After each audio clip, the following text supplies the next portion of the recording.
You saucy chickens! Happy December!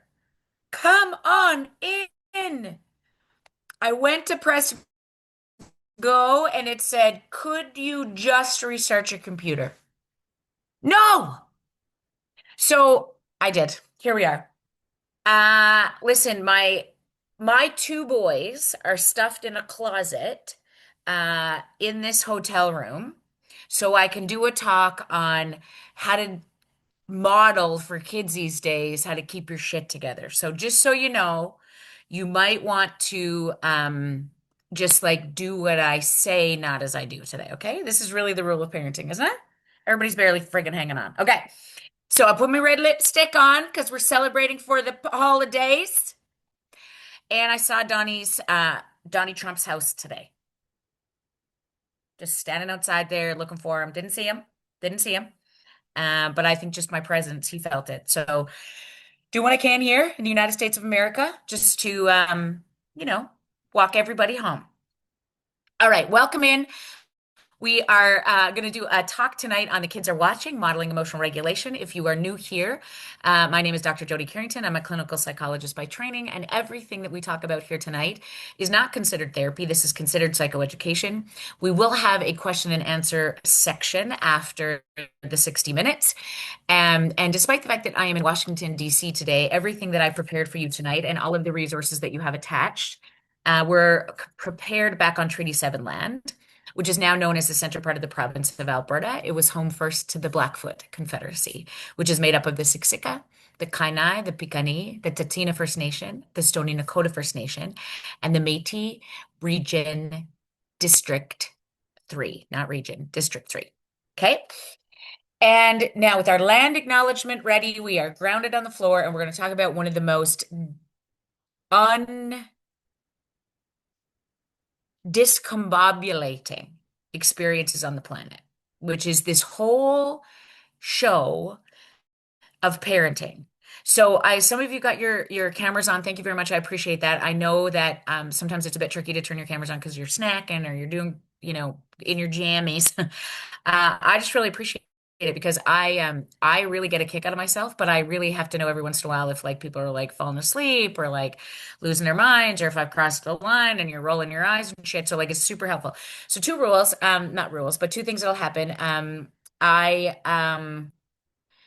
I might swear. So if you have little people around or that is a concern to you, you can give us that feedback. But I was going to say, I don't care. I do. There is a significant reason about why sometimes choose to use the language that I do, mostly because it's authentically who I am, but also keeping your connection for an hour seems to be a little easier when I say fuck every once in a while. Okay. So, and when we're talking about the hardest job on the planet, there is a lot of need for explicitives that really are really sometimes the only words that are left, I think, when we're trying to navigate the shit show called parenting right now, because it is never been harder. Now, I can guess that if we ask every parent who came before us, every generation that came before us, they would say similar things. So the concept of it being difficult when you've never been a parent of the children your age are now. Okay, so you've never been a parent of that children, particularly of your oldest. But as you know, even if you have more than one child, none of them get the same parent. Even if they have the two same biological parents, even if they have the two same adoptive parents, uh, each of your children, even if they're twins. I had two come out of my uterus the same day. Okay, same day. One with a penis, one with a vagina. And you would expect that they got the same experience. They did not. I'm remarkably different with my daughter than I am with my son.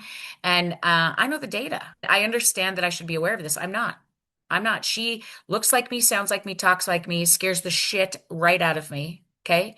And her brother, who also arrived on the same day, 5 minutes earlier, just walked in the door. And I'm going to say really nice things. He's my favorite. Why are you here? What do you need? Water. Cool. He did this to me. Shh. Would you like to say hi? Show the people. Just give them a wave because you're my favorite. They can't see you from over here. There. Come here. There. Oh, good. Okay, be careful. Where did it go? Okay, so um, resources will be shared throughout the evening. Yes, Megan, are you getting Megan's note there? Yes, you'll get lots of access to resources, don't worry, and there'll be a follow-up email. All right, so I want to start. I'm going to break this up tonight into two different sections, okay? I want to break this up into, first of all, what kids are up against these days, and then what parents are up against these days. Because despite the fact that every parent that comes before us would say, this is hard. I mean, if we take it back to even our grandparents, sex, drugs, and rock and roll. I mean, Elvis was going to rule, like, wreck the world. I mean, if you watched Footloose, they were banning the people, right? And then the weed came on the scene, and it was like, it's never going to. Now, this is just another iteration of that in this particular lifetime, right? Social media, what's going to happen? Everybody's so this is this concept of feeling ill-equipped, unprepared. That's not new. That is understandable because evolution has never slowed down. One of the things that I think is very different about this generation, and perhaps people before would have said that, but um, the experience with which the evolution of the world has changed, I feel like is in fast forward in our generation. We are the first generation of parents and grandparents who have access to social media. And for the first time, we are parenting children who have far more access to things that we are increasingly losing control over. Okay. So things like proximity afforded a lot more connection and attention. But as you'll see in the data, since the 1960s, we are the first generation of parents who've spent this much time with our children. So let's back this up a little bit. So when I say, we'll start with kids, okay? So when I say in any room that I speak to tomorrow, I'm in Virginia, no, 2 days from now, I'm in Virginia and I get 500 teachers, 500 teachers. And whether I'm in Virginia or Stettler, Alberta, or BC or Newfoundland, anywhere globally, okay, mostly North America, I would say, what do you notice about kids these days? What do you notice? If you have been a parent, if you've been around this world for more than like a minute, and you're a grandparent, a teacher, a coach, anybody, you love other people's children, what do you notice about kids these days? I want you to put it in the chat for me if you can. Just some of the things. Are kids these days different than, say, our generation or even 10 years ago? And I'm going to watch right now some of the things you're going to, and I'm going to guess that this is what I hear a lot of. Okay, so if you're too tired because you're sitting on the couch, Kelly, you don't want to type on the thing. I get it, girl. You just keep your feet up. Okay. The the no eye contact, very short attention spans, anxious, more freedom to speak exactly how they feel exactly, um, quick to dysregulate, anxiety, ADHD. They struggle with attention and they're always looking at their phones. There's way more diagnoses. Yes, yes, yes, yes.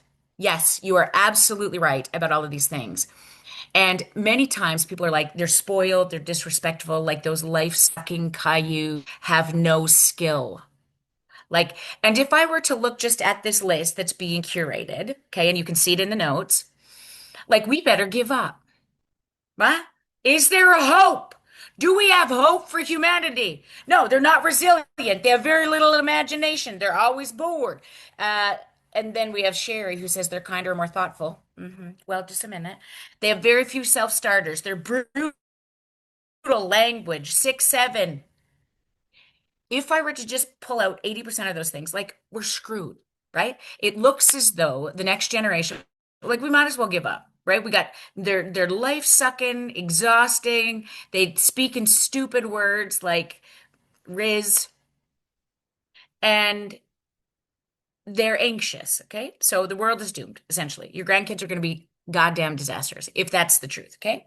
Now, we are really worried about kids, and I've often said this. I've assessed and treated over 1,000 kids in our country. And not one time have I met a bad one. And I will stand beside that till the end of the earth because I have met a lot of emotionally dysregulated kids. And when I worked on a Lux psychiatric inpatient unit, that's of course the primary reason why you get housed in a space where it feels like nobody else can handle you. Okay. So I've seen lots of kids come to the end of their resiliency or even their capacity to stay regulated. And I love those babies. And there's always a reason every time. Whether there's a neurodivergence going on, often a neurodivergence that is crossed over with what's happening in the environment.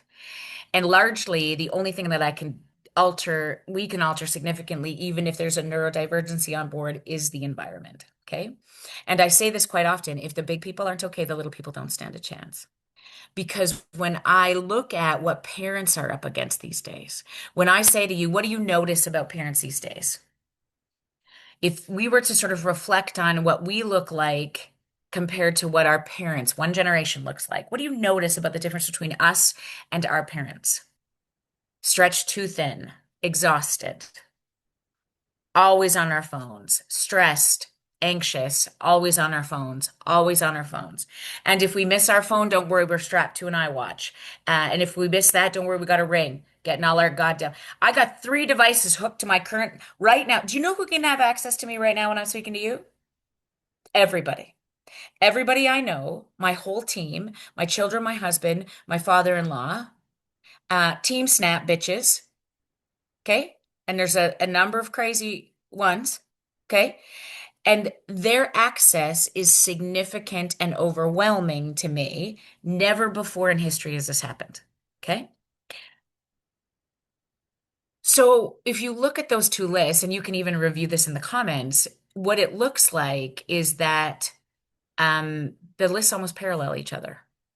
Anxiety, overwhelmed, don't know how to make decisions, can't, so much depression, always on their phone. Uh-huh. This isn't the problem of the children. Now, there's also something, which is why I'll tell you, I'll be honest with you, I never want to speak to kids. I speak 100 times a year globally now, and I will fight to never get in a room with high school students. Anybody younger than that, I'm absolutely out because I do not like, I'm not a fan of children. I am a huge fan of teachers and educators because I owe them my life. I do not understand why you willingly agreed to go into a profession where you're going to sit with other people's life-sucking humans all day. That's what you say. You signed up for that. You're like, no problem, give them to me. Give them to me. Knowingly that you probably have children at home who you love, you lead, you like you also have to raise or co-raise or whatever, and then you're going to go to other people's children all day, get licked, told to F off, huh? You like lice? It's holy work, I'm telling you. Because if the big people aren't okay, the little people don't stand a chance. And we are now at this time in history where I will put the vast majority of my research, my resources and my research into supporting teachers and community support systems like hockey coaches and figure skating coaches and police officers, people who are our village. Because as you'll see, that's what's falling apart dramatically. And as parents, we are not that good, nor are we even able to walk our kids home single-handedly. And the expectation is becoming increasingly so that you've got to do this alone. Okay. So let me tell you this. We're going to start with kids first, okay? Because it's easier for us to sort of wrap our heads around what may be going on with them. In your feedback here in the very beginning, you were saying things like overwhelmed, exhausted, all those things. The data checks all of those things. What you're noticing is accurate. So I worded this, or I think I broke this down in your resource section. So we'll go through it like as you will see it. The great rewiring of childhood is what one of my favorites right now, Jonathan Haidt, he wrote The Anxious Generation, but he's also sort of said the great rewiring of childhood is happening, not just like a change in the dynamic of what us parents have, but like there's actually neurophysiological differences that are showing up in the brains of children that we've never seen before, because he would say what we've noticed in particular is this play-based childhood to a phone-based childhood. And I am like, I pumped the brakes on this for so hard because I mean, all of our kids have iPads. One of my children has a phone. We had this rule that you have to be 14 in our house. You get 2 screen-free days, all the things. I try my best to uphold those things, but oh my God, I'm failing. And so I try not to think about it because if I look really at the data, then I think like it's a problem. Okay. Because I'm not doing anything that I'm supposed to be doing. Now, if I look at between 2010, 2015, there were global spikes in anxiety, depression, self-harm, and loneliness among adolescents like we've never seen before. Like you cannot, irrefutably, you cannot deny the impact. And we often say, is the data causal, which means is there an absolute undeniable link between those two things? Yes. And I was just on a podcast with a guy the other day. He came on my podcast. He's done research globally around longevity and happiness, who lives the longest. And we historically know about the blue zones in the world where it doesn't really matter how much access you have to, like, whether you're drunk all the time. Well, probably not, but like how much you drink, how fat you are, how much you smoke, not nearly as predictable for health and longevity as social connection, social reciprocity. Okay. So we know this to be true. And what we've seen since 2015, so keep in mind, introduction of the smartphone 2006. We didn't see those results immediately, right? Because you can remember, I don't know if you remember where you were in 2006, but I remember the birth of our child, Asher, our oldest in 2010. I might have had a flip phone. So I certainly know I didn't have any access to those things in grad school. And even my first jobs at the Children's Hospital, I don't remember. Like I had a computer. I remember writing things on a computer, but I don't necessarily remember that. So it's interesting that it won't correlate with the introduction of the smartphone, which is 2006. We have to watch the implications come sooner, and that checks out in the data. We don't see any massive shifts happen until about 2013 to 2015. And then we see it goes like this, okay? Boom. And so the question this correlates with the introduction of smartphones and forward-facing cameras, it's a second iteration of the phone, social media algorithms. Those didn't come out of the gate right away, right? So the algorithms then, and then the increase in connection.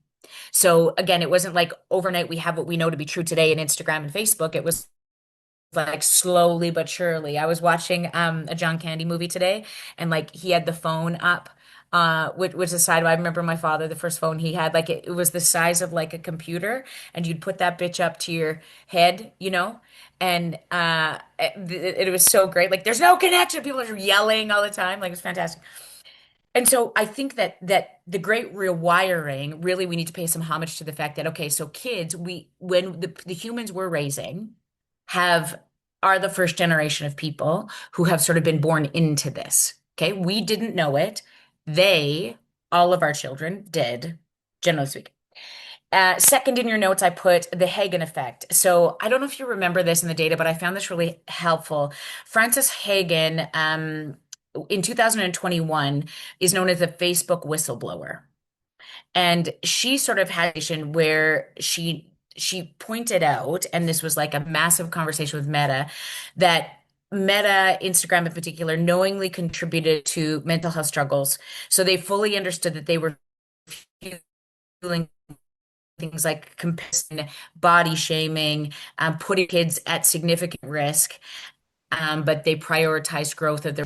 It was this sort of like massive conversation and a great big sort of pushback to Meta, which even to this day, I think there's tons of information in the courts that it's still a massive problem. Okay, so algorithms. Here's the interesting thing that she pointed out, and it continues to perpetuate to be true. You guys, we know this already. Algorithms reward outrage.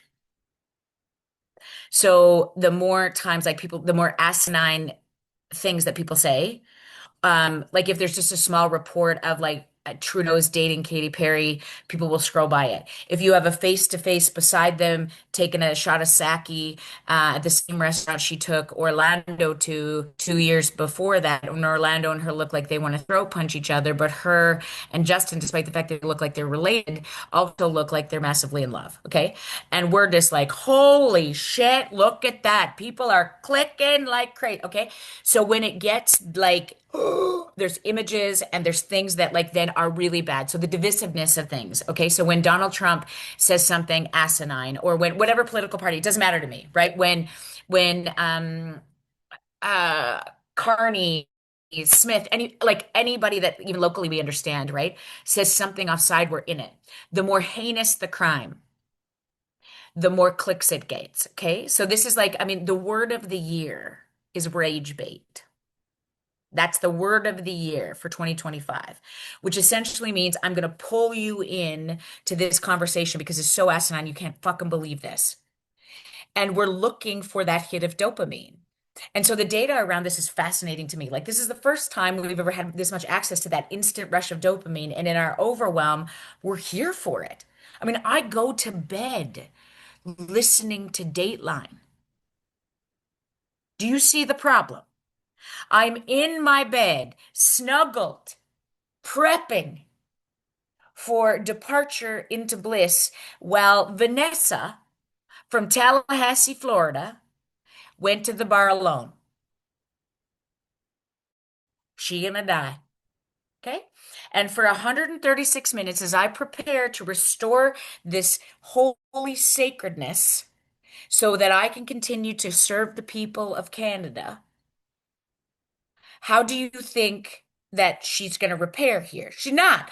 She's laying in her bed like this. Shit, run, Vanessa, for fuck's sake.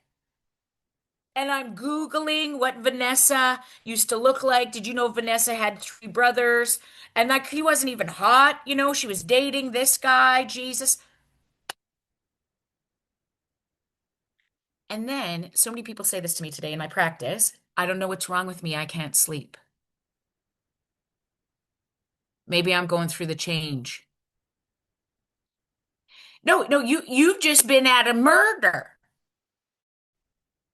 You were just at the scene of a murder for 2 hours before you attempted to go off into your slumber. And the only reason you fell asleep is because you're so goddamn tired. Your phone fell onto your chest, and then you woke up at 3, and the next episode of Dateline's still playing, and you're like, oh! And then you finally start to process the day. You're like, did I send that email? I don't think I should have married my husband. Things that you haven't thought about for a long period of time, and you're like, I don't know, my brain's so busy. We're not designed for this. Okay, so anyway, that was parents, but let's go back to kids for a second. The other person that I put in your notes was a woman named Jean Twenge, and she talks a lot about screen saturation. She wrote the book iGen, which I found so fascinating. 8+ hours a day of screen exposure is common for teens. And I think, like, again, I feel so anxious about that as a parent because I know I watch my children. Like, I send my son will come home at the end of the day and he goes to his room and I don't see him, which is not unlike what we would have done as childhood, but I was like stealing chocolate almonds that I was supposed to be selling for my ringette team in there, like making up dance routines, you know? And he- he's on a screen. Yeah, no, anybody else? You didn't steal the chocolate almonds? Cool. We'd have to turn in the money and my mom would be like, where's the other one? I'm like, I don't know. I don't know what happened. Grandma must have took them. Anyway, so you can imagine then if there is 8+ hours, understandably, sharp increases in loneliness, decreased in-person hangouts, and sleep loss. This is the first generation of kids that we've ever seen this much sleep deprivation. Isn't that crazy? We're not talking about it and like what happens when you're exhausted? You cannot learn and you're an asshole. Right? This is true for you and me. So not only are they up, like I've put Asher to bed. I've said goodnight to our children. So I don't know if you know this, but I have twins who are almost 13 and a 15-year-old. I'm in bed often before Asher is. Our 15-year-old, almost 16 or halfway to 16. Okay. And so when I say, okay, make sure lights out, everybody's good, we're good. Yep, I love you, mom. Good night, good night, good night. There's been many times, particularly on the weekend, we'll all get up to pee because I'm 50 and premenopausal, and I will see the lights still on. Like, how many times and we're in a two-parent household, the siblings are down, that like there's eyes on in these situations. So I think it's fascinating. Okay. So also, this is gonna hurt, but kids these days spend 90% less unsupervised time outdoors than their parents did.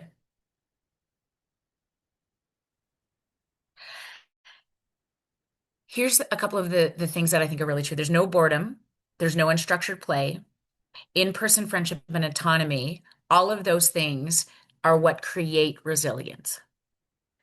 You actually need to have your fort collapse and break your leg in a bush to figure out how to navigate the world. Okay? You need to be bored out of your goddamn mind. You're supposed to not you're supposed to be like, huh, what could I do next? Now, like, here's the 64 things of color-coded ideas that I prepared for you because I'm very concerned as a chip. Like, I remember putting ketchup in a fucking Ziploc bag for my twins so they could drive it around on the glass. Who does that?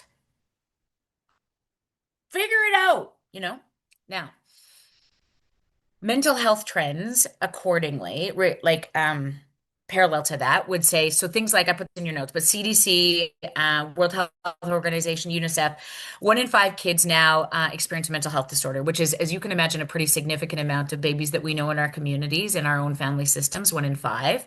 We'll be talking about things like anxiety, depression, eating disorders. And so if you're a teacher, if you're an educator, if you're in uh,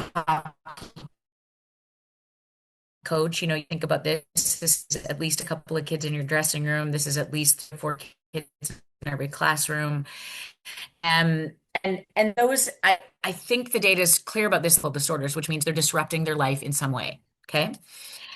And anxiety disorders increased 30% in the last decade. And the primary contributor to an anxiety disorder is your emotional regulation, or your nervous system is on hyperarousal. And it believes that there's a danger in this world when there is not one.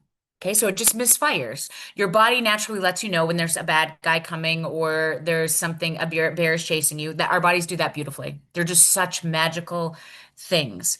And if it gets misaligned, then it starts to believe that there's danger all the time when there really isn't. Okay.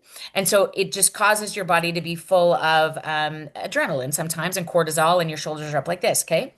Kind of like when you watch Dateline till 2 a.m. But my babies are watching, they have access to any kind of videos at any age. When I say goodnight, Ash, I don't know what he's viewing because I assume he's a good kid. Like I'll kick his ass if there's porn or all of the other things. Anytime, click of a button. Do you understand? And they're curious creatures, as they should be in their adolescence to sort of figure this stuff out. Okay. And this is true, of course, like this applies to all ages. And so if you have specific questions about ages, we can talk about that at the end. And of course, understandably, rates of self-harm among girls in particular doubled between the ages or between 2010 and 2020. Doubled.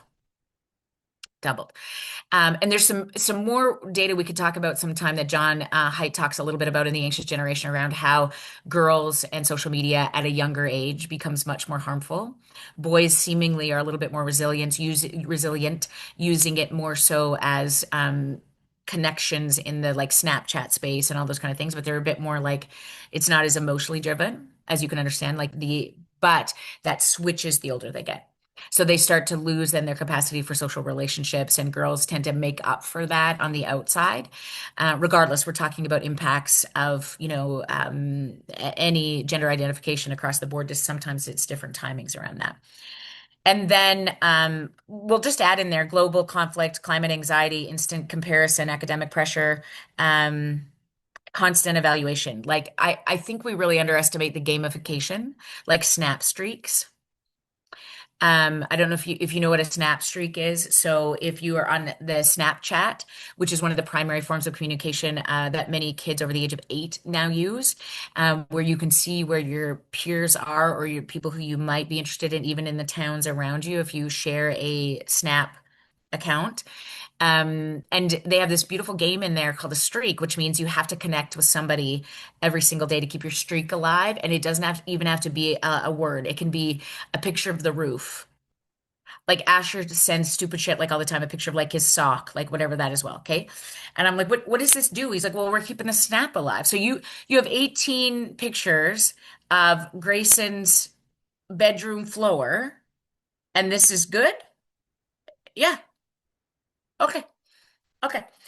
Again, the intention was to try to keep some connection. Do you see? So I do believe that the intention behind this was good, but then the streak really is a thing that continues to pull them other than just calling each other, like, let's go to the Circle K or something, you know? Okay.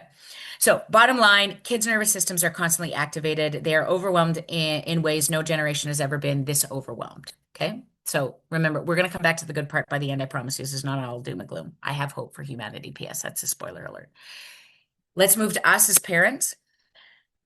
There is a perfect storm of adult dysregulation right now that I think has always been there. So many of us, but never before now, have been in a time where we are this sandwich generation. The sandwich generation is expanding because we're living longer and having kids later, which means we're really in the throes of raising our babies while our parents are dying. Okay. That's new for humanity. You typically would walk them home before your kids would come into play, right there, or you'd have multi-generational households and it made it a little bit easier. But now we're sort of between all of these places, hanging on to all of those things while we're building our careers. And so I wanted to start with this stat, which I thought was really interesting because it seemed to counteract everything I've been saying in the last 10 years. So I had to like have a bit of a meltdown and then reread the research today.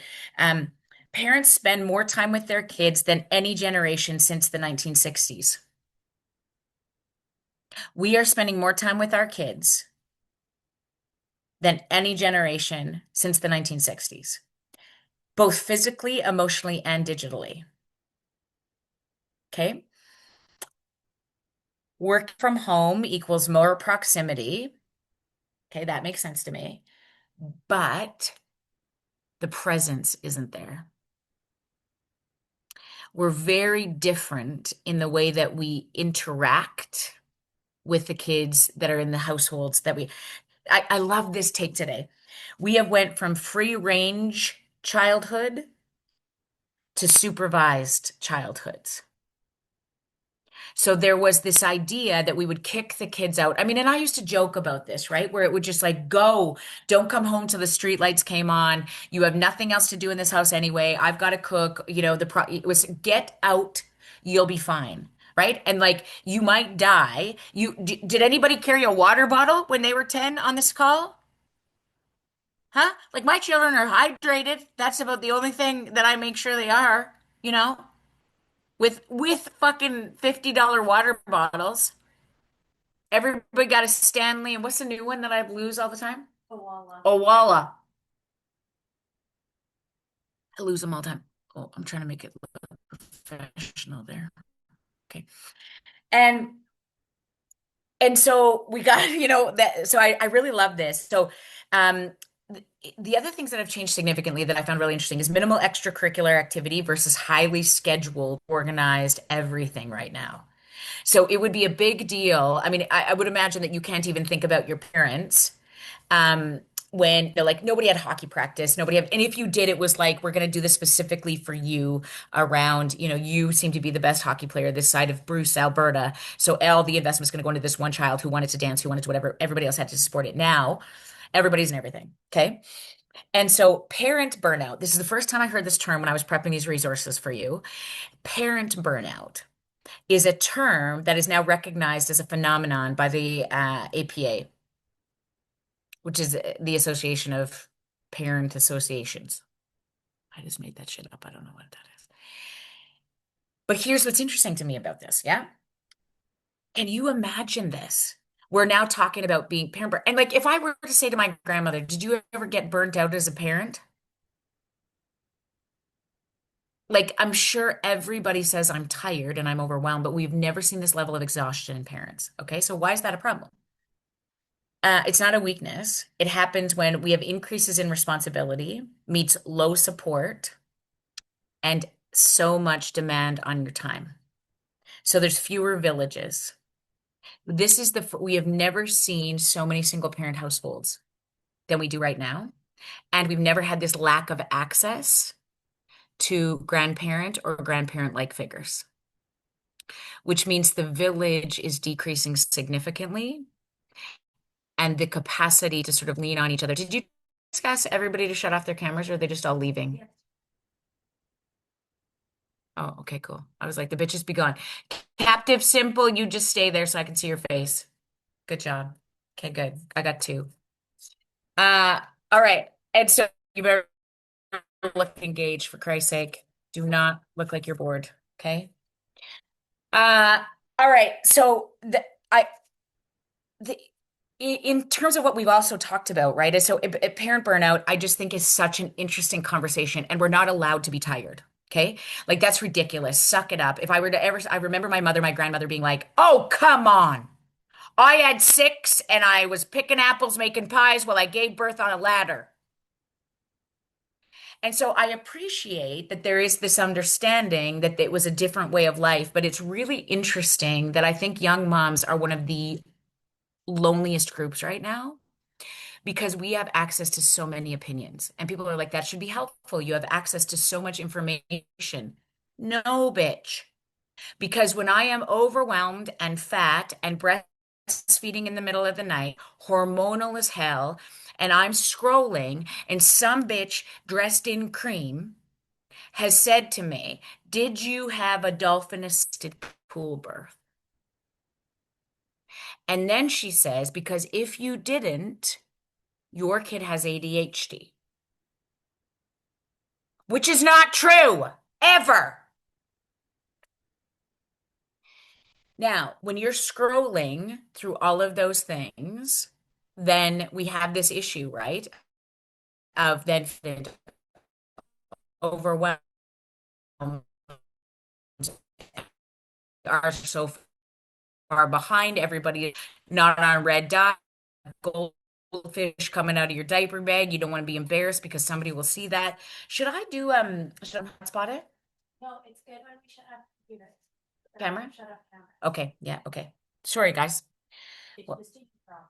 it's just a me problem. Okay, so now you better pay attention to me and laugh if I'm funny because I can't see anybody now. She said she heard all my jokes. Okay. So proximity like never before, emotional overwhelm in adults. Okay. So adults report higher stress than teens in many surveys. Okay. So we were worried about the kids. We were worried about the kids before, and I get that. But if comparatively, and I don't know that like this, let me be clear, this is not apples to apples, oranges to oranges, but it appears as though the amount of stress that even our kids are under, we exponentially as parents are, even if we were to sort of relatively cross that across lines, we are much more, which makes sense to me, and that should be the way it goes, obviously. But relatively speaking, we're in this place. Um, there is some brief conversation around pandemic aftermath, chronic burnout in our workplaces, sleep disruption, and reduced supports. All of those things that we've sort of talked about today that is really contributing to this idea of just feeling overwhelmed in this space. Okay. Um, I think coupled with the fact that, we see increases in mental health related concerns and divorce, not a massive increase, but certainly single parent households have increased. So economic instability, information overload equals dysregulated households. And I love just really having this conversation, which is like, okay, enough already. What do we do about it? But I think you can't address what you don't acknowledge. And I think the 3 and 4 that I put in your notes is that phones in rooms where we parent is a big deal. And in Anxious Generation, John has done a very good job of talking about banning cell phones in schools, getting cell phones out of the hands of children. I think one of my next iterations is going to be a really big conversation from even a political landscape of banning cell phones or access to our personal cell phones for those of us who do human services provisions. So things like teachers, psychologists, dentists, physicians, um, because I'm not that good. If I am sitting in a session with you that you are paying me to be unabashedly attending to you because I'm making decisions or I am serving you in some capacity, I can't, I am not that good to stay connected to you if somebody who matters most to me is distressed. So if I get instant access to a my cell phone, that means I can see when my kids text me, I can see when my brother texts me, anybody that's, important to me. And if there's something like that, it's like my nervous system goes away. I have to give you this example of like when I'm doing a chat, like tonight, I have to shut off my email notifications. I also have to get my phone has to be away from me. I do not wear my watch. Because if something happens to one of my children, or even if my brother were to text me and say, Joe, can you call me right now? You're going to lose 20 to 30% of my capacity, right? Which is not fair to you. And this quote got me. There's a book in this quote, okay? Attention is the highest form of generosity. Attention is the highest form of generosity. And it is not that we don't want to give it away. It is that we are not that good. I will sit and watch a movie with our babies and play Block Blast. That's attention fragmentation. I had the kids in here tonight. We're in a hotel room. Everything I say is true about this little trip that we have with them right now. Proximity, keep them together. Let's do fun things with them. We came back for a little rest today, and all three of us were on devices, and my kids were attempting to talk to me, and I was talking to them while I was playing some flippy game. What's that called now? Slide, color slide or something, Mar? Hi. Tile slide or something. Marty got me on this. So it was basically her fault. But I can't, I am so fucking committed to get the color of the tiles to slap on top of each other and magically erase that I cannot even like pay attention to my child who's right beside me. And I know like I'm giving a talk on it right now. But we're just not that good in this overwhelmed state, right? So I physically have to put it away. I really have to do all these things. So anyway. The other thing that is true about this. So this line I really want you to pay attention to. Kids are not getting fewer boundaries because we don't care. I just like this really hit me in the uterus. But because we are exhausted. They're not getting fewer boundaries because we don't care. That is not the question here. It is because we're exhausted and we're losing access to the best parts of ourselves. So I think, okay, got it. That makes more sense to me. Okay. Last thing I talked about in the data or in your resources is the new a new layer, which is the gentle parenting pressure. And I never thought about it until I made these notes. Parents feel pressure to be calm, present, patient, perfect, and regulated. I have been talking about attention, I mean, about attachment and attachment related parenting, emotional regulation, how we're all responsible for that. I've been talking about that forever. That this is the way she goes. We weren't raised with these tools. So I've been pontificating for a very long time about like staying calm. And then people have really, in the parenting space, talked about gentle parenting, which, really then gets bastardized in this place of that you just give kids everything. That's not what it means. But when we're responding with a strong presence, it isn't intuitive. Like what we know to be true is like, take shit away, you fuck them, boss, rub their noses in it. And when our parents are observing us trying to stay emotionally regulated and use our tone softer and stay calm, they're like, you're letting them get away with I would have never let you speak to me like that. So in my head, I'm like, son of a bitch. So then I'm like, that's it. Everybody's getting spankings.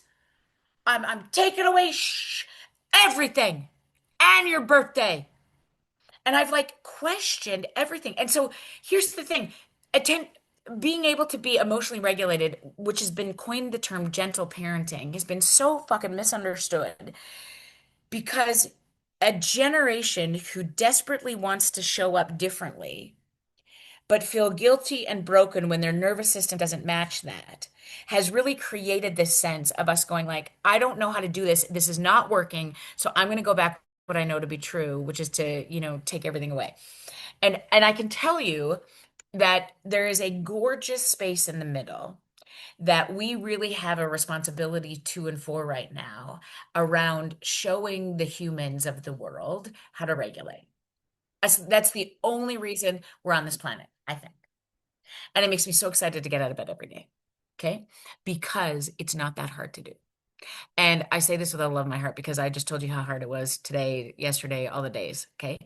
When I look at this from a logical, practical perspective, I know this is easy and mostly because you don't have to be perfect at it. Here is the first and last thing you need to know about today. You do not need to be perfect at this.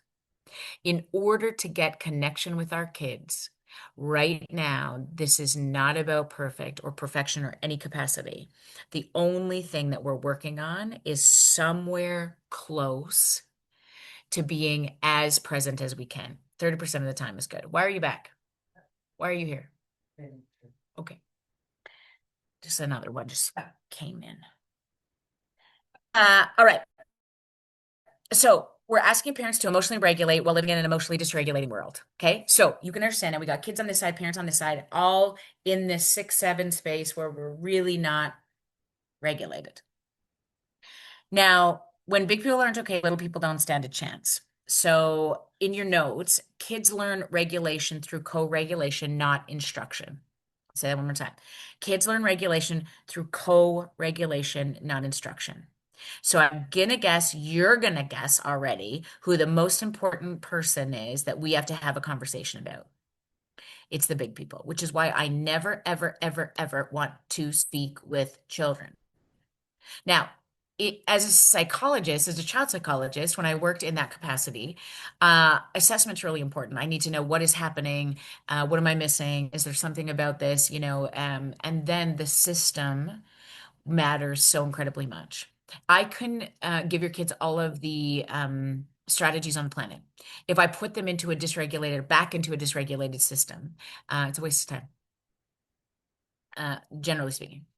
And so many times, I've said this around here a lot, but parents will say to me, "You think I'm the problem? Do you think I'm the problem?" And the resistance is ridiculous. And I say, You're not the problem. You're the solution. You matter so much to your babies. I cannot even tell you, even in the most troubled, broken, disconnected relationships, periods of relationships that you'll have with your children, you matter more to them than anybody on the planet. You are a gift to them. And the harder they push, the more they need. And it's often this capacity to regulate ourselves and not them that becomes the greatest, most significant payoff. Their job is to lose their friggin' minds. Our job is to walk them home. The chaos is necessary to learn the calm. You cannot figure out this world without getting bullied, without losing your job, without getting arrested maybe one time for vaping, without getting your heart broken, without getting in a fight with your friends, without doing all of those things. Okay? That is necessary. If anybody's ever said this to you, uh, the kids were fine till you got here. Or if you've ever thought in your head, why are they so much better with other people? Why are they so much better with everybody else? And when they get home, they're just such little psychopathic serial killer. That means I must be doing something wrong. Why are they so disrespectful, such assholery-ish like to me? I love that. I really love that. When it is safe enough to get emotionally dysregulated in your presence, that's where. Now, do you condone shitty behavior? No, thank you. It is not if we're going to respond, it's how. So let's jump into that. How to regulate ourselves. We're going to start with parents first. What do you want? When will I be done? 10 p.m. Love you. I don't know what this means, but rock on. Gang sign. Okay. Okay. How to regulate ourselves. This is the heart of the workshop, and we're already fucking through it. But anyway, keeping our lids on. Okay. So what we've talked a lot about tonight is emotional regulation, and you are the most important person that has ever happened to the children that you are either responsible for or you've had the gift of having. And let me be clear, if you feel incompetent as a parent, if you feel like you're failing, you are 100% normal. And not even if you feel like you're doing a great job, I promise you it's coming. Okay? Because I said this to our kids not very long ago. Aaron and I were like, no, I didn't think it was going to be this hard. And I literally say that all the time. Like, I said to him the other day, I think we should set our kids down and tell them we decided that we want to be child free. Like that we actually don't want children now. And just like sort of see how that goes. He's like, but like, and again, that coupled with the fact that it is the greatest gift of all time. The greatest gift of all time. I feel like the only job that matters in this world is being a mom. And most of the decisions I make always come back to that. And they may not serve my children well in the moment, but there is some thought around often what it means to give them, to show them how to do it. Okay. Now, I want to just talk a little bit about then how we matter in this process. And first of all, how to regulate ourselves. Number one, notice your body first. Regulation begins in the body. Okay. I want you, we often think we get stuck in our head about how we're letting them down, how we should do this, we should play more games with them, we should bake more with them, we should fucking do trips with them or shit. Ugh, irrelevant. Your body first, regulation in the body, the breath, the posture, the tension, the shoulders. At the end of any day, what's your body trying to tell you is such a great question. The 5 second scan, I often talk about dropping your shoulders. Okay. In this note, I said, I want you to just do a little bit of a scan every once in a while. Like before you step into your house at the end of a day, take that 2 seconds in the car, drop everything before you see their faces. I want you to think about that when you've just lost your ever loving Jesus mind. Okay. Your body is the most sacred space on this planet. And she, he, they matter more to me than anything you're going to give those children, anything that those children are going to take from you, because this is where it all starts. I promise you. Okay. Two, I wrote about the power of the pause. So if you can take a beat, which I think it makes more sense to me. It's so critically important before we respond, but so hard when your lid is flipped. I get it. Naming it tames it. I'm overwhelmed. It's Christmas. I have so much shit on my plate. Everything falls on me all the time. This is what's going on in this moment. This is hard. It's supposed to be hard, right? We are all just here walking each other home. I try to remember sometimes that my only job is to do the next best right kind thing. Take my shoes off, ground my feet on the floor. Whatever that second is, it is a massive investment in what my children are going to get in the minutes, the days, the hours later. Okay? You deserve that more than anybody. Your consciousness, the discipline of connection, shifting to that side of things is the greatest gift you'll ever do. And you're like, is it really that easy? Yes, that's it.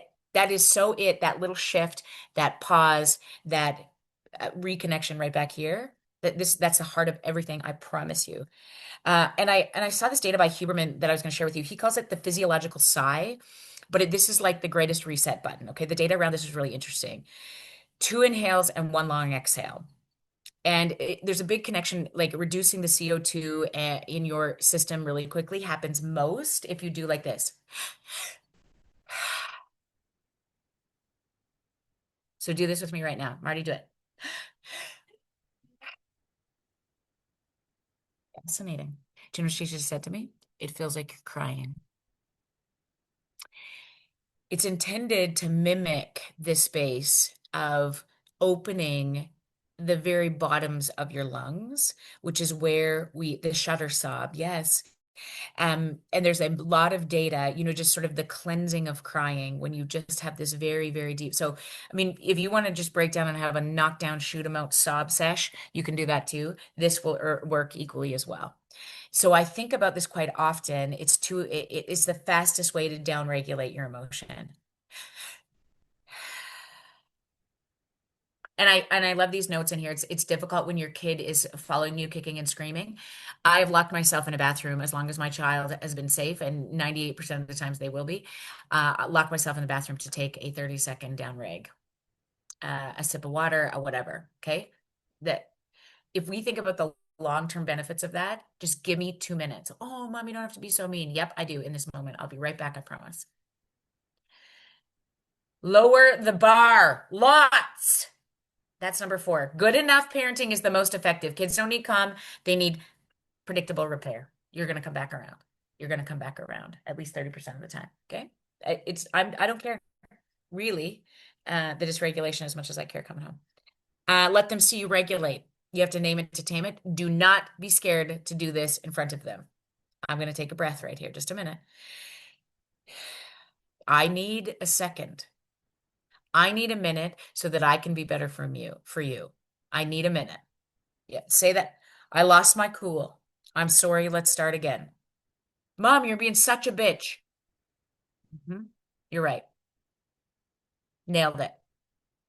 I need a minute, right? We got in this the other day because now the kids have been in this thing where they decide to take their father's side, which is sort of new in our house in this teenage world, and they're like, "Mom, you're kind of like, what is wrong with you?" When they say, "Ooh, you're crashing out, Mom." Do you want me to show you if I can crash out right now? Is that what you want me? Well, you're being kind of mean to Dad. Oh, you think this is mean to your father? You think that's what's, and it's interesting if I have my shit together and I can say things like, "You're right." Because in my head, most of the time, I'm like, "You're right. I am crashing out right now." I'm not really sure why, but I'm sure if you give me just 2 seconds, I'm going to give you all the reasons. If you just give me 2 seconds, I'm going to give you all the reasons about why I legitimately should be crashing out because you're life sucking humans. And I just bought you Boxing Day, I mean, Black Friday shit that I'm now all going to return because you don't deserve it because you just took your father's side, stuff like that. So lower the bar. Look at me. If you are logged on to a parenting talk on a Monday night in December, you're crushing it. Your little humans are so lucky. And I'll tell them that. You show them this part of the tape. They are so lucky to have you. Okay? Believe me. Believe me. Okay. Uh, Let them see you regulate. And I think this is really critical that we don't think about so much. I want them to see you regulate, and it's okay to show them. I'm taking a deep breath. I need a minute. And, I'm sorry. I don't mean to regulate over you, whatever, Mom. I got to show you. Okay. Now, 6, script after you lose it. You are going to lose it. We are going to mess this up. Full stop. You're going to do this at least 70% of the time. You're not going to get the shit right because you're overwhelmed. You're working 3 jobs. You're trying to plan a Christmas so everybody gets the shit they need and your parents are all dying or they got problems or they got stuff and your boss is a dink, generally speaking. And all of that is happening. So listen, let's just make the assumption here that as parents, we are going to lose and lose our minds. What I want you to think about in your quiet moments, even tonight, if you give yourself 2 minutes after this talk, what are the words I'm going to use when I lose it? What are things like, has the words "I'm sorry" ever rolled off your tongue? Is the words like, I I lost my mind back there. That's not okay. Let's talk about it. One of the greatest gifts that you can do is apologize to your children. And not like in this very like I'm an idiot kind of a way, but understanding that in human relationship, conflict is the most important part of connection. A relationship does not matter if there's not conflict. That's a hard, hard line, but it is true. You do not have a very deep connection with somebody where there is no conflict. And many people avoid it, which means your connection is not deep. Okay? You're just like this. Everything's good. Everything's good. But you have not looked each other in the eye and had a knockdown shoot 'em out. Here's what's bothering me. Here's what I'm worried about. I don't feel seen. I don't think you know who I am these days. Okay? So you don't have to apologize in the moment because many times I don't feel sorry. I don't feel sorry after I just say, get in a car or I'll rip your lips off. I don't. I don't. I feel fully justified because if you're late for school one more time, we're all gonna perish. So I may circle back around in the evening, okay? After I felt guilty about it all day, but don't do that. Then when you come back in the afternoon, okay? You know how we started today? It wasn't awesome, hey? I was having a bit of a rough go, okay? Your dad should be nicer to me. Okay, that's like let's just set that parameter right out of the gate. No, don't start with that. Aaron loves when I sort of say like, "Hey, would you like to come and apologize to me publicly to the children?" He really likes that. Usually not a good plan. But the other thing is repairing with your spouse, your partner, your co-parents in front of them is also super, super, super helpful. Okay. So the other thing I just put in your note is clarify expectations, move forward with no shame. I mean, those conversations are the time where like, I was losing my mind this morning, mostly because guys, it wasn't fair and I was yelling. In the mornings, we know the mornings are rushed. Okay. So mom's got to get to work because I have to be online at a meeting at 8:45 and you need me to drop you off. So when your stuff isn't prepared and my stuff is ready to go, I'm going to get really chippy. So I'm thinking if we need to prep a little bit more the night before, I'm going to start to ask you that. Okay, the night before, is the lunches in the fridge? Where is your agenda? And so when you're going to get mad at me, don't ask me all those questions. I'm going to do it in the morning. This is what I'm trying to do. I'm trying to avoid us having a bit of a meltdown in the morning. Okay. So let's write a checklist, put it on the fridge. Let's make sure everybody got that done before we go in the night before. And then it's so much better for you and for me every single morning. And then we're teaching them prep and time management and all those kind of things in the meantime. Okay. Shit like that. And if you get that right one day a week, nailing it. All right. How to help kids regulate. I'm just going to end with that now, and then we're going to jump into some questions. But I just put a practical, simple, almost like ridiculously accessible list in the notes for you. Proximity before precision. So move closer, lower your voice, reduce the threat. Many of us come from this generation where you should intimidate the children, be louder, be bigger. The only time you're going to employ those methods, and this has always been true, but this is when safety is an issue. Otherwise, your best modus operandus is to do your best to co-regulate, to down-regulate for them. Okay. Uh, Two, co-parenting statements like co-regulating statements. I mean, uh, I'm here. You're not in trouble. I can help you. And they're like, shut up, you cow. I'm going to be right here. We're going to figure this out. If your child is so dysregulated that they lose access to their words, okay, so if they're verbal, and they've lost access to their words, so if this has ever happened to you where they start to hiss or growl, teenager words means that they stop speaking altogether. The hoodie comes on, and they're so fucking mad they can't. They're just like, okay. Have you ever heard any of those kind of things? Here's a tip for free. Don't match that behavior. I don't know who fucking taught that lesson. But that's not good. Hissing back to the children because you're matching the behavior. Imagine if you're in a bar fight and you're just like, I'm gonna, and somebody comes up to you and goes, what are you gonna do? Throw punch them. Okay. When you're dysregulated, you lose access to your best parts. And so mimicking the behavior is not going to get you to come back home to me. What is that if they've lost their language, you need to lose yours. And what I mean by that is if you can't produce language, you can't process it. So no amount of saying, use your words, calm down. You're not making a good choice. That is so dumb. Because A, they can't use their words, and B, telling somebody to calm down is never calm down. And you're not making good choices. Are you? No shit. We do not need to know the obvious here. What we need is somebody to do this. Okay, okay, okay. When they can start to use their words and swear at you, okay, I hate you, stupid cow. Is this a time to be able to teach? We don't say stupid cow here at Holy Trinity Elementary or in the Grant Carrington household. Not yet. I need a bit more of a prefrontal cortex before I'm going to teach. Okay. So if at all possible, then in those moments, I'm going to just go, okay, what's going on here? When I get a lid fully on, which means they can take a drink of water, they can eat. That's the quickest way to pull this on. This lid, I'm talking about your prefrontal cortex right here. It's the quickest way to come back home. This is true for your husband. This is true for your wife. This is true for an employee, a losing your mind person ever. If you can get them to drink or eat something, you can't chew and swallow with a flip lid. When you can't chew and swallow when you're emotionally dysregulated, it's neurobiologically impossible. Okay. So we're going to employ those methods to get you back to us, and then we teach. Kids borrow your breath pace. This is number 3. The calm voice and slow body trick is so maddening. If you've ever been in a fight with somebody and they go, okay. Here's why. I want you to do this for your children because if you can slow down, it first of all tells me that you've thought a little bit about where your body is.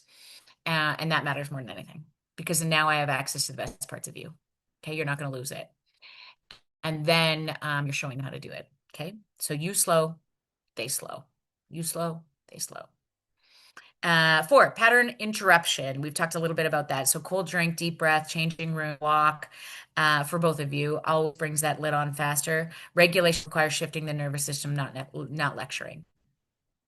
And so people are like, sometimes I have to buy my kid something, like we talk about, going to Sephora, let's go and grab a Slurpee. Well, I'm not going to buy her love. I'm going to, listen, what we're doing is shifting the pattern. And I'm not saying you have to buy your kid shit to get them back online. I'm saying what I really want you to notice is, how you, parents will always say they only want something from me. That's when they're nice.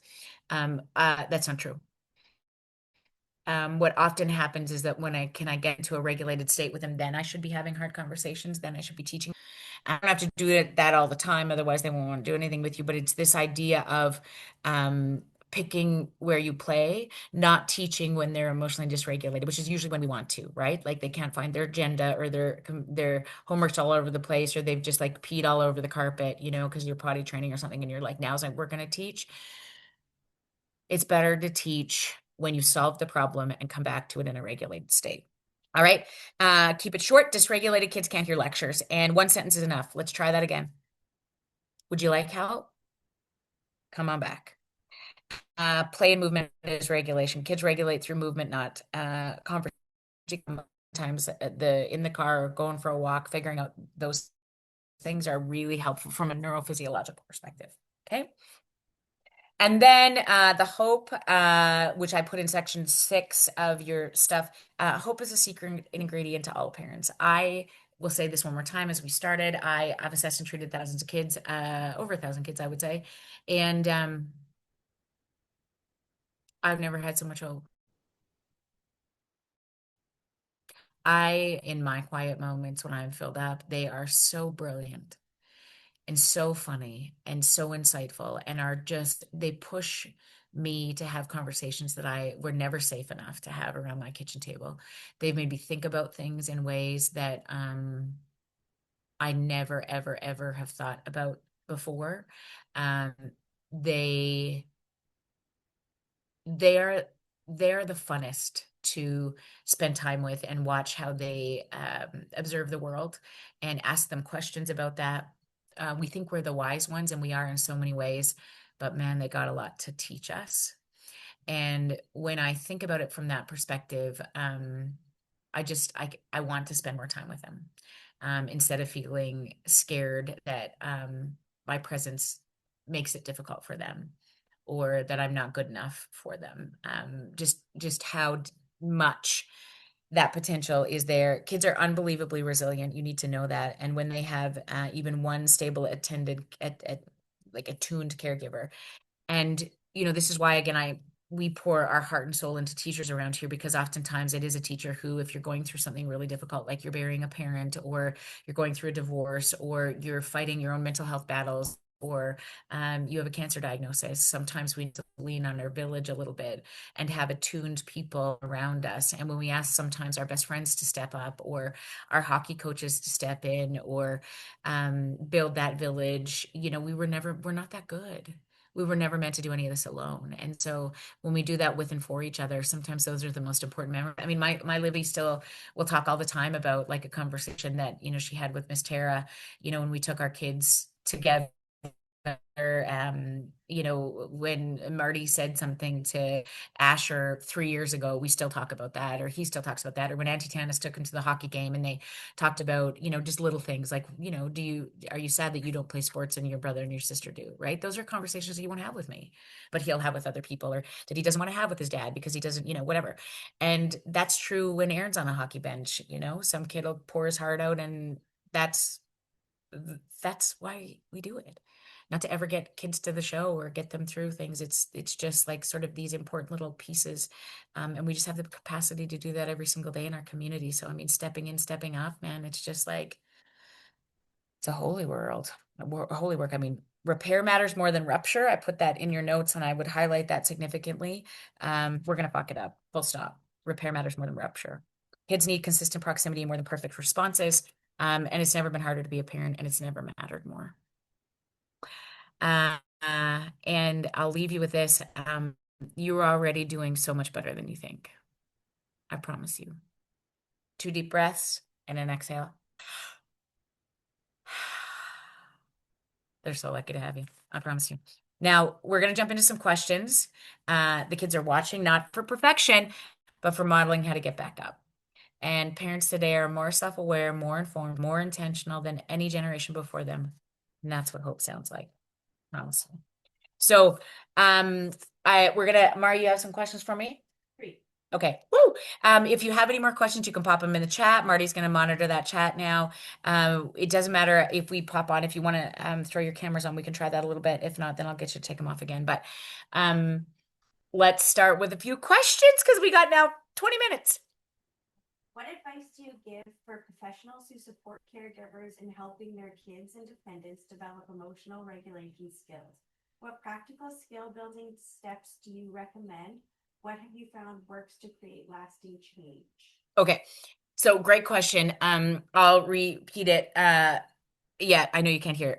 I'll repeat it. So basically, the question is, what advice do I have for somebody who is sort of teaching other people how to regulate emotion? Okay, so often after a talk like this, people will say to me, "What do you do if you don't have emotional regulation skills? What do you do if you're trying to sort of like help a mom who you know is really struggling at home?" Or like teachers often say to me, "I don't know how to assist in this process." All right. So first of all, I think the answer is just really this, like we're asking a lot of people in this generation to be calmer, to be more gentle, to be more regulated, and we really haven't come from that. Many of us will say, me included, that we had gruff dads that never apologized or rarely got emotional, or we had moms that would just sort of make sure like, or we had nobody present, people were drunk, high, absent, unavailable. Like, I mean, now you say if I've never got it, I can't give it away. Not true. It's very difficult to give away something you've never received, but generally we are surrounded by people who have given it to us. Might not have just been the people we think about first, like our mom or dad. It could have been grandparents or a teacher or a hockey coach or even your supervisor from last year. Okay. You, just like kids, can't tell anybody how to do it. You got to show them. So if you are working with a family, if you are a professional in a professional role, walking people through this process, just as we've said here, you matter more to me than them. And I mean, you have to understand that their job is to get dysregulated, to push back, to question things. If they're the big people, even the parents, huh?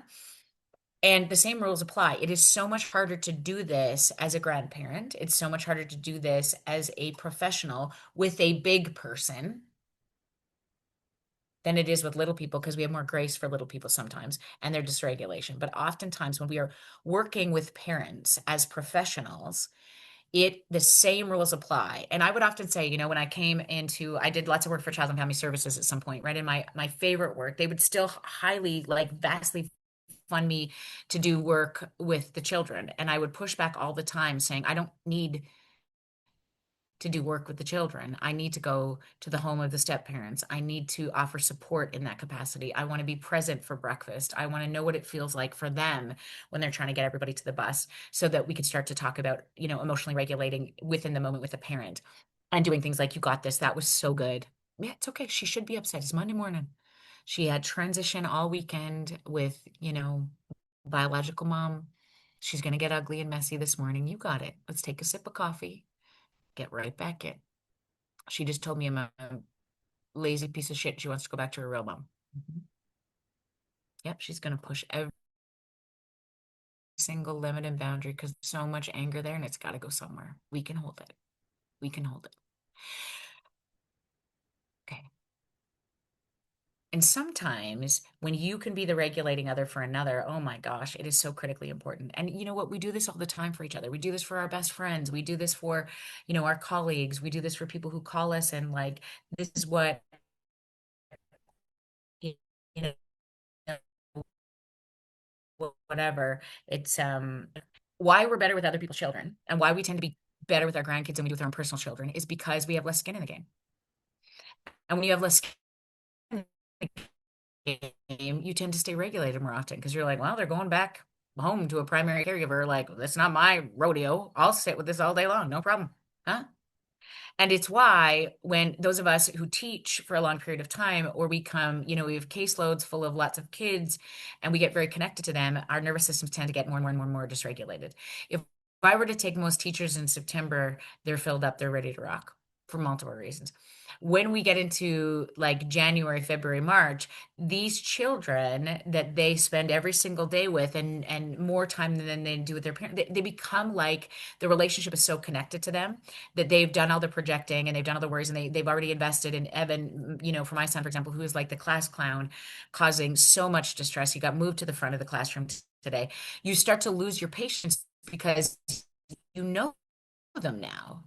You love them now. You're like, enough. I have just, whereas on day one, you're still trying to figure your shit out. It's like, it's like this in dating relationships. Is when we've been married for 18 years, we don't have the same capacity for acknowledgement as we did in the beginning. And this is not to say that there's nothing wrong with us. This is certainly how human behavior works. The more you mean to me, the more invested I am. And typically I lose access to the best parts of myself quicker because I'm more invested in making sure you're listening or I'm teaching you or you're respecting me or I'm doing all those things. And when it's my best friend's kid, I'm like, we got it. Come here. No problem. You're all right. It's gonna be okay. I see all the good in you. Why are they better with you? Because I'm calmer. And I say the same thing to other people, Tara, Marty, when they're with my babies. Tennis, my kids would never lose their minds. They shouldn't. That means we're doing something right. Next. Any tips on what I can say when I realize I have to stop feeling hurt? This is in an argument with her daughter, so we can stop exchanging blows of being defensive. Okay. So she said, any tips on things I can say when I get hurt in an argument with my daughter and we're exchanging blows, I'm assuming like verbal blows with each other. Yeah. Yeah. And so, okay, good. So here's the thing. Um, Regardless of the age of your child, you're always the parent. And so this becomes really tricky when they look like adults, they sound like adults. I mean, and this is happening earlier and earlier. I mean, all of my children are taller than me, and none of them are over 15. And so there is the expectation that with that, as they grow, they should have more capacity. A brain is not fully developed into adulthood until at least 25. And some of that data is even sort of looking a bit sketchier given sort of what is happening in the world of neurodevelopment right now. And so the idea is we will always need a regulating other. And if you play the role of a parent, or if you are the role of a parent, kids should always fall into you. I'm a 50-year-old woman. I call my mom all the time. And I'm not as mean to her as I used to be. I get frustrated, I would say, but I always look for her to bring me back. And when she has to give me some hard feedback, like you should be nicer to your brother or like shit like that, I'm still a bitch. And the idea is that we never outgrow that. And so the responsibility does lie. Now, this does not mean we condone inappropriate, unsafe behavior. Okay, that's not what I'm saying. I am saying it's not if you're going to direct and teach, it's when. And so the tips and tricks to get back into the best parts of you is always, always, always in your body. The breath, the stepping away, the reassurance that you're going to come back to this, the I'm sorry, even if you don't fully believe you're sorry yet, takes the wind out of the sails. The three words that always allow me to take a beat is tell me more. And I often don't want to tell me more.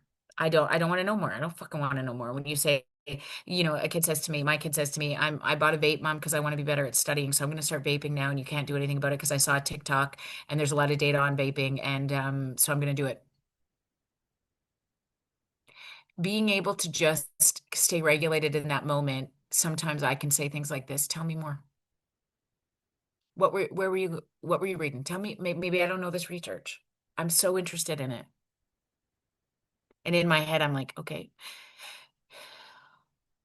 he's 15. He's trying to figure it out. Okay. Tell me more. How do you think that'll be helpful? What's the hardest part? Where'd you learn this? This is amazing. Okay. I didn't know those things. All right.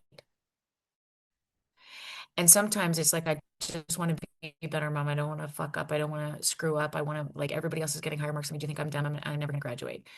Those are the fears. There's where we go. Okay. That's, sometimes we can get there. But the idea is really, honestly, back here And it's like a disciplinary thing that I think we don't talk enough about. I was speaking again to this guy.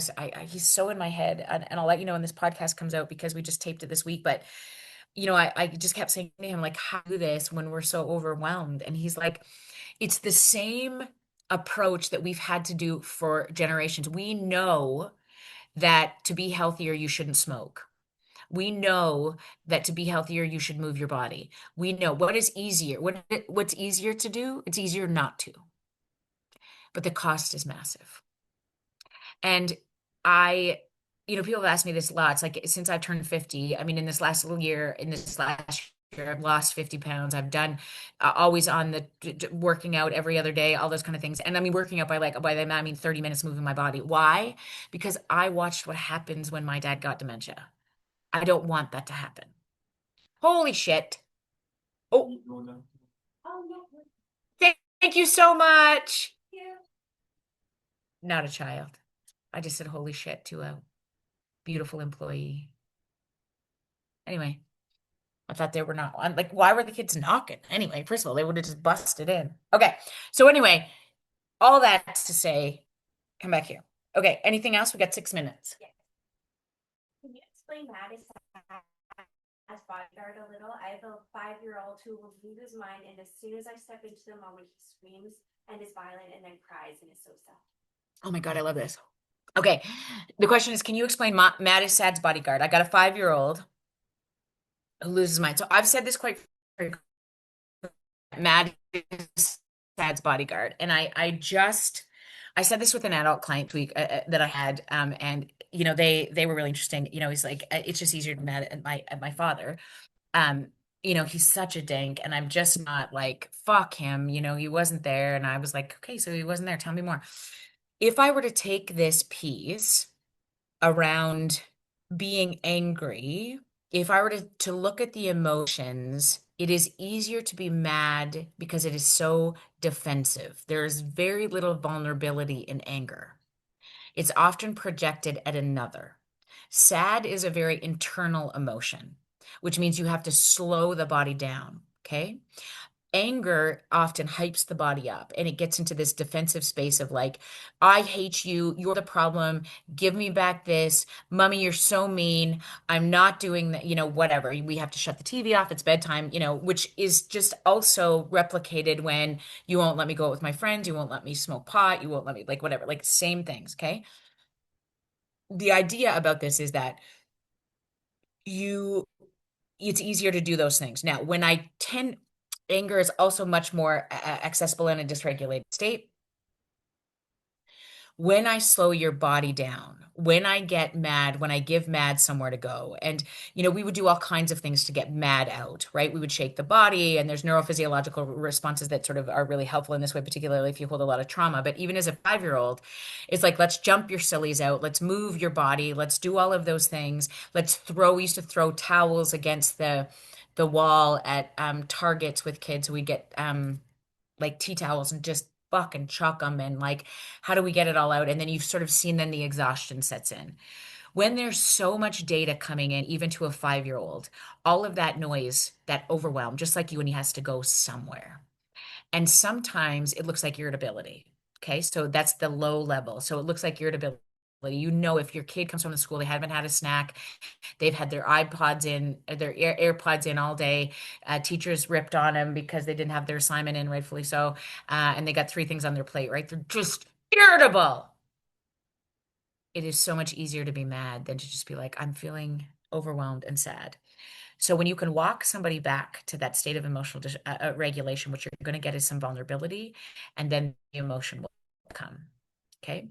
So I always know that when I'm getting somewhere with a kid or a patient in between, regardless of age, if I can get to the sad emotion, because it tends to be a bit more of a vulnerable state, and it requires some sense of co-regulation to get to sad. So mad's a necessary emotion, sad's a necessary emotion. You typically can't get to sad without mad sometimes. And even if we take a look at grief, I mean, the original stages of grief that people have talked about, and Kessler's really refined, but it still is so true that, like, like that part about being mad about not getting to stay up later or eat the candy or smoke the weed or do the whatever, you should be fucking mad about that because your response is, I want this right now, that instant gratification. And how we learn the rules and boundaries about this is we got to push back on some of them. Otherwise, we don't know where the edges are. So the pushing back is not the problem. The response to it is the solution. Does being neurodivergent affect the regulation process? Does being neurodivergent affect the regulation process? It can. Not always, but it can. So when we use the term neurodivergency, it means that there is something a little bit extra going on in the brain that we would consider as typically functioning, which is such a hard gray zone. But neurodivergence tends to be in a place where, cognitively there is challenges on board. If there's a neurological condition like autism or a medical condition like seizures or a psychiatric condition like schizophrenia or um, any genetic conditions, okay? What can be true about this, particularly if I take somebody on the autism spectrum, there's a lot of input, there's a lot of interesting things that are happening with input of data into the body, which means sometimes lights are brighter and textures are scritchier and words bother and all these things. So that means that there's, in addition to all the things that are happening in this world, there's also a lot that the brain is trying to compensate for. And so you can imagine that understandably, it gets a little bit more to take in, which means things like routine, predictability, co-regulation, understanding what's happened next. That's really extra helpful when kids have a lot going on. And I think that's just really critical to understand. Now, people say, does this work for neurodivergent kids? Does this work for kids on the spectrum? Yes! This works for everybody. When we are all human, we are all human. We all start in exactly the same place, end in exactly the same place. Some people, given their history, their neurochemistry, their trauma history, their situational experience, will require more of the regulation in different times of their bodies, different times of their worlds than other times. Okay. Sometimes, let me just give you a small example of that. You and I are great. Okay. We got a good sleep. We're feeling good in our pants. We feel like we're pretty tight with our relationships. The person we married, we're pretty good with right now. Fucking bring it. I can handle almost anything. If any of when all of those things start to go a little bit, I didn't sleep very well, I ate like shit for 5 days and I can't even fucking do up my pants and I want to throw punch everybody and people ask this shit of me, then my shoulders are up like this and it doesn't really matter what comes through the door, I'm not going to like it. Okay. And that really ties into all of this work that we do around work related stress and burnout, because burnout is never a function of the work you do. It's a function of your ability or lack thereof to rest. And we're not good at regulating our nervous system because the message that we all carry in our bones is that if you rest too much, you're lazy. And that used to be true when we only had 8 hours of sunlight a day to get work done. Now, I mean, I'm working tonight at 10 o'clock at night. We wouldn't have had, my dad didn't have access to this one generation ago. He would have been done work at 5 o'clock or 6 o'clock and nobody could get him. Right? Here you all are on here taking in data while your children are frolicking. Ours are running loose in a hotel somewhere. And the world is different. Our chemistry isn't our need for connection, our need for co-regulation. That has not changed, nor will it ever. Okay. Thank you so much for coming tonight, you sweet little amazing parents. What a gift you are to your children. And if you signed in because you love somebody's baby, you care for children every day, you are still a child at heart, God damn it, that's all of us. What an honor. What an honor it was to sit with you tonight. These are my favorite nights of the year. We're going to do another slew of them next year. This is our last one for 2025, as you can imagine. So happy holidays to all of you, which is why I got my red lipstick on. And we're going to do another round of 6 of them at least for next season. Yes, Mar? Yeah. So every second month, I just wanted to give you enough time, or us enough time, to be able to make sure we made these nights worth it. So you get a list of resources. If there's any feedback that you want to send, pop an email over to Marty. The recording of this will come out. Our next one is February. Yeah. Do we have a topic? It's on the website. So there's already tickets available for that one. You can send it to people you love. We're going to talk about burnout. I thought February would be a really time to talk about burnout, and use some of the things actually that we talked about tonight that we'll just transfer over into that. But really, how we stay in the game for each other because we're just walking each other home. Really, this being human is supposed to be a lot of fun. There's supposed to be a lot of belly laughs. That's why we're here to hang on through all the hard stuff. So I'm glad you're here. I love this community. You keep me going, and it's just such an honor. So happy holidays, Merry Christmas, Happy Hanukkah, all of the things to every single one of you throughout this holiday season. Remember, get that body regulated, and then don't miss the magic. Don't miss the magic, and we'll see you really soon. Okay. Mwah. Good night, everybody.